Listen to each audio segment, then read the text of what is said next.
হঠাৎ করে কেউ একজন আমার হাত থেকে ফোনটা কেড়ে নিল। তাকিয়ে দেখি রাইসা। আমি তো ভয়ে শেষ, কারণ রাইসা বলেছিল আমি যেন ওর সাথে কথা না বলি। তারপর রাইসা ফোনটা কানে দিল। সুমাইয়া এখনো জানে না রাইসার হাতে ফোন। কি হলো, কথা বলছো না কেন? ডিনার করছো? তোর ফোন রাখ। কে বলছেন? তোকে বলছি না ফোন রাখতে। এই বলে রাইসা ফোনটা কেটে দিল। তারপর আমার দিকে রাগী দৃষ্টিতে তাকিয়ে বলল, তোকে আমি কি বলেছি? সরি, আমি ভুলে গেছিলাম। রাখ তোর সরি। এই বলে উনি এক আছাড় মেরে আমার ফোনটা ভেঙে দিলেন। এটা কি করলেন? যা করেছি বেশ করেছি, আমার কথা না শুনলে এমন হবে। আমার কাছে এই একটাই ফোন ছিল, এটা আপনি ভেঙে দিলেন।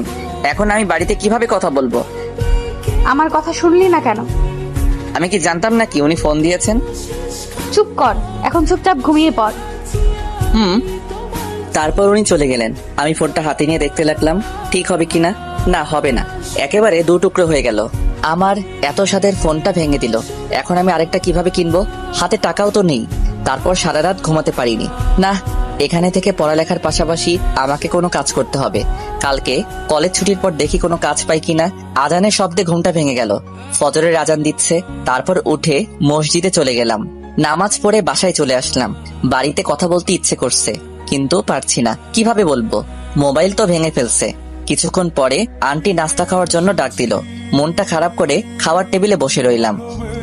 কি ব্যাপার, আজকে তোমাকে এমন দেখাচ্ছে কেন? কালকে ঘুমাতে পারিনি, ওই জন্য মাথাটা একটু ধরেছে। সারা রাত জেগে কি করো? বাড়ির সবার জন্য মন খারাপ হয়েছিল।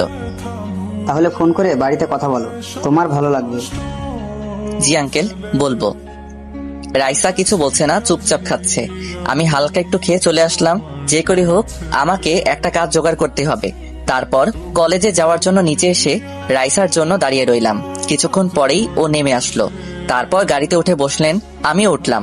বাড়িতে কথা বলতে পারিনি, আমার মন খারাপ হয়ে আছে। রাইসার উপর এখন আমার অনেক রাগ হচ্ছে। এবার থেকে আমি আরো বেশি বেশি মেয়েদের সাথে কথা বলবো। দেখি ও আর কি করে। কলেজে এসে গাড়ি দাঁড় করালেন। উনি আমাকে নামিয়ে দিয়ে গাড়ি নিয়ে কোথায় যেন চলে গেলেন।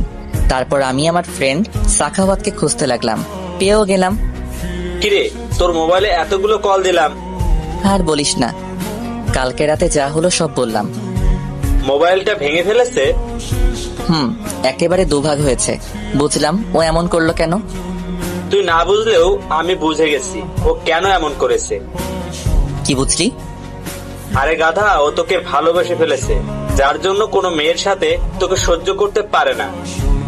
আমি তো ওর মধ্যে ভালোবাসার কিছুই দেখলাম না।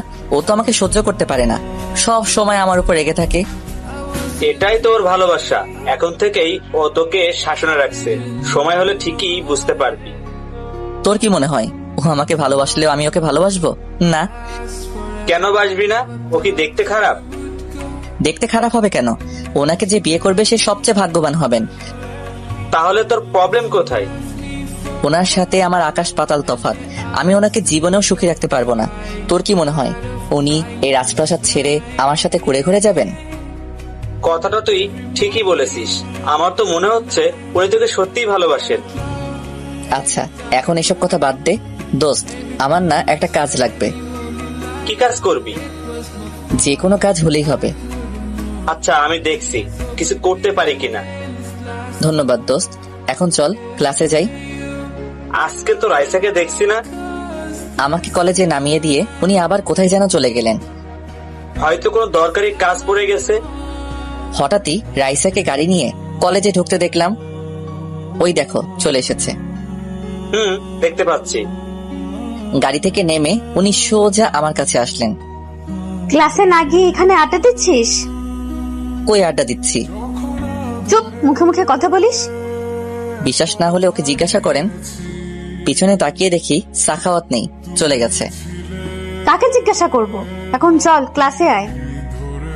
যাচ্ছি। তারপর ক্লাসে আসলাম।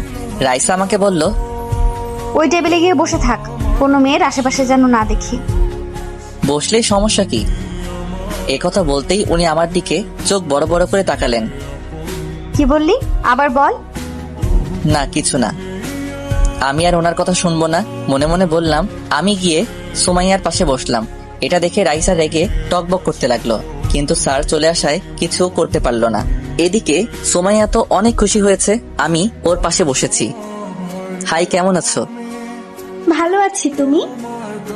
যদি কিছু না মনে করো, আমরা কি হাত মেলাতে পারি? একথা বলার পর তো সোমাইয়া হা করে আমার দিকে তাকিয়ে আছে। হয়তো ও বিশ্বাস করতে পারছে না আমি ওকে এই কথা বলছি। কি হাত মেলাবে তো? হ্যাঁ, কেন নয়। তারপর ওর সাথে হাত মিলালাম। ওই সময় রাইসার দিকে তাকাতেই ভয় পেয়ে গেলাম। রাগে ওর চোখগুলো লাল হয়ে গেছে। তা আজকে কি মনে করে আমার সাথে বসলে? তোমার সাথে বসতে কি কারণ লাগবে? তা লাগবে না, কালকে তো তুমি আমাকে পাত্তাই দাওনি।